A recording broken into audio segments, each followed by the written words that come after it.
Oh, and also Nino, have you seen South African women? Have you seen their bodies? There's something special about South African food. South African women have like the best bodies in the world, like curvaceous, beautiful. We don't even depend on surgery. We eat. Our food gives us the bodies. Everyone else who has been to South Africa has always attested that South African food is the best. We also have, I think you guys call it fufu. We have something similar. And anyone who has tasted chakalaka always loves it. South Africa still wins. Hey there, wonderful viewers. Welcome back to GH Afric TV, where we bring you stories from around the world that will make you laugh, learn, and feel inspired. Today, we are thrilled to have you with us once again. Before we jump into today's fascinating interview, just a quick reminder, if you haven't already subscribed to our channel, kindly hit the subscribe button and ring the bell so you never miss out on any of our latest adventures. I'm good. I'm well, thank you. Just a bit hot. Antigua. It's hot here. I've just came from London and I've just landed in Antigua. So it's just vastly different weathers and I'm sweating. But wow, I'm good. I'm well. Okay, so my name is Lulama Ali Hughes. It's a South African name. I am from South Africa. Kalipi is my maiden name and Hughes is my marriage name. So I'm Lulama Kalipi Hughes. Okay, so I just landed here yesterday.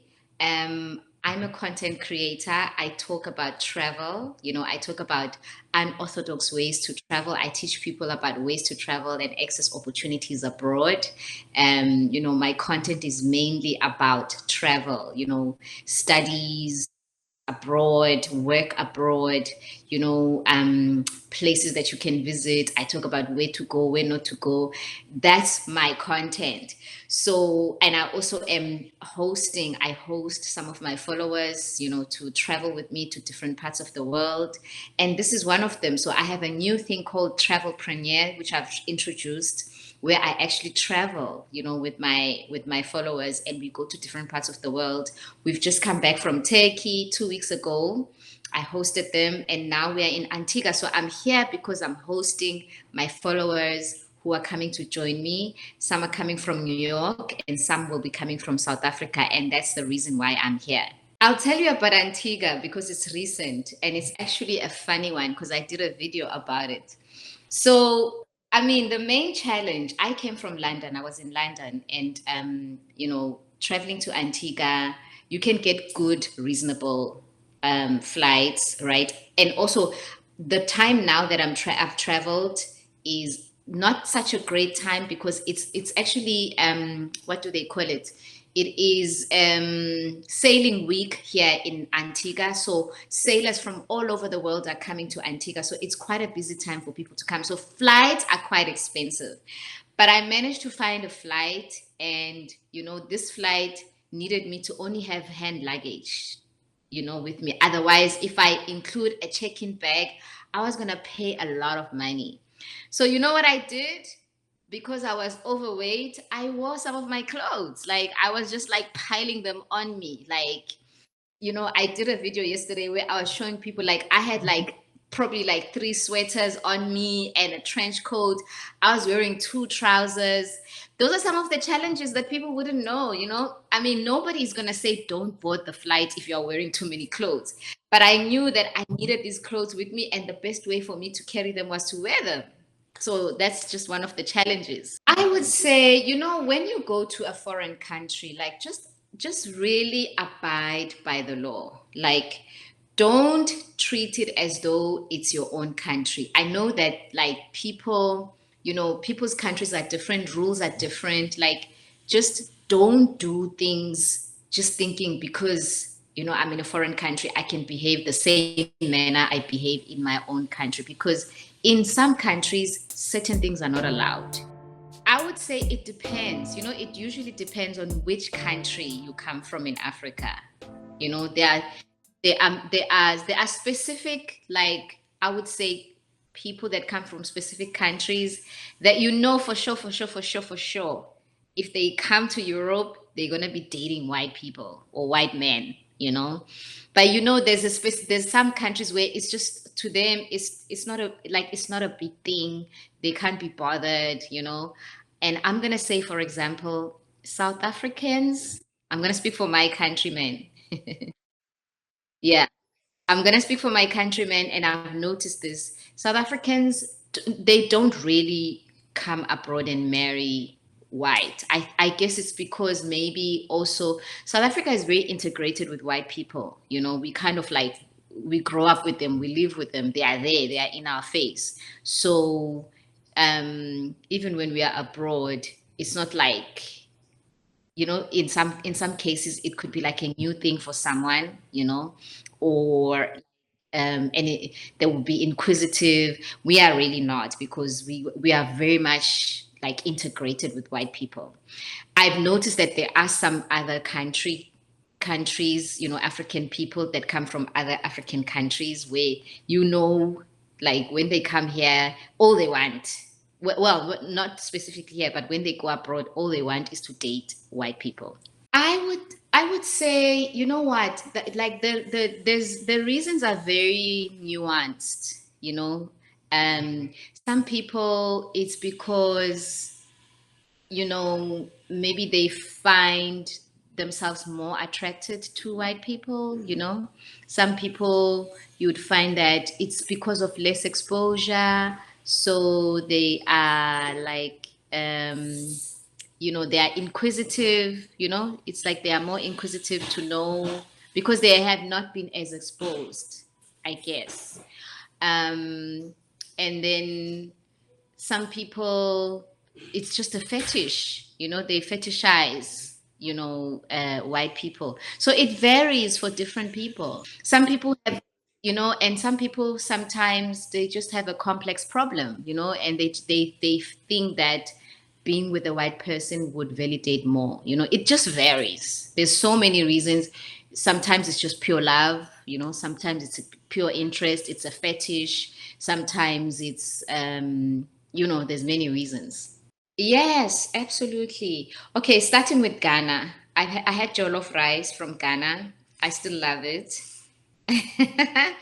And then in Kenya, I've had ugali. You know, I have friends who make me ugali in Kenya, which I really enjoy. Um, and then where else? Like for example, where else did I go where I experienced something different? I think when I went to Egypt, and I had some of the like hummus, you know, it just tasted different, you know. I don't particularly like hummus, but the one that I had in Egypt was nice. Everyone else who has been to South Africa has always attested that South African food is the best. You know, we have, I think you guys call it fufu. You know, we have something similar, and we have our own version which is called bab, you know. And we eat it with beans and meat, and you know, and we have something called chakalaka, which is it's like a salsa, but it's not a salsa. It's a mixture of beans with carrots and chopped green pepper, red pepper.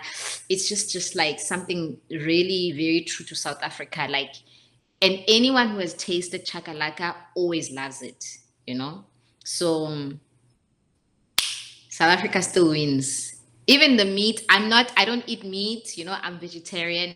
But in the days that I ate meat, I always knew, even if I left and I went to other parts of the world, the meat in South Africa still tasted. No, and also Nino, have you seen South African women? Have you seen their bodies? There's something special about South African food. Like it's just special. No, I'm not gonna tell you. I'm gonna let your people tell you, you know, or go and Google. South African women have like the best bodies in the world. Like very natural, curvaceous, beautiful. We don't even depend on surgery. We eat. Our food gives us the bodies that we have. You know, traveling is a very big book of lessons. You know, it expands you, it teaches you so much about yourself, it teaches you so much about the world, about how people think, how people do things. It expands you as a person, it stretches you, you know. I think that I've been traveling for 23 years now, and from when I started traveling to now, so much has changed, like in my perspective. I respect so many different things about different countries, you know, like I cannot go to people's countries and like impose things, you know, or impose, um, my ways. I understand that we are all different in different spaces and we represent different things. Absolutely. I would say, if you're somebody that's interested in traveling and want to explore traveling, I think first of all, you need to you need to manage your expectations if you are going to different places, Manage your expectations, like I said before, like do not go and impose, your ideas, your things, to other people's countries or other countries' ways, and also when I say manage your expectations, like there are so many people who go abroad not having a clear idea or having a goal, but just maybe having a tunnel vision about just what that one specific place. I'll give an example. A lot of people always say, oh, America is a dream, but they forget that like America is big, there's a lot of hard work that needs to go into the dream. But also America has its dark side, um, and people think that once you step into America, you're just going to be a success, like, immediately. So just manage what you expect, because there's so many things that can disappoint you about being abroad, and don't compare going to a foreign country to your country. It's always different, there may be similarities here and there, but don't go there and start saying, oh, in Ghana we do this, in South Africa we do this, because it's two different countries. So that's the advice that I can give people. And also, like, just be open-minded, like open your mind, um be courageous, be curious, because there's so much more to learn from going to different parts of the world than just being in one part of the world. Absolutely. You can contact me. I'm on TikTok. Search for me, Lulama P worldwide. I do travel, packages. We are currently in Antigua. People are joining me, like I said, from New York, and some are from South Africa. And we've just come from Turkey. Our next trip is going to be doing Zanzibar. We're going to do a charter flight to Zanzibar. We're also going to be going to Thailand. We're planning Malaysia. We're planning so many different trips. So if you're looking to travel and you want to experience traveling with me, definitely get in touch with me on TikTok, and also get in touch with me on Instagram, Lulu Blackanese. And those are the platforms where you can find me.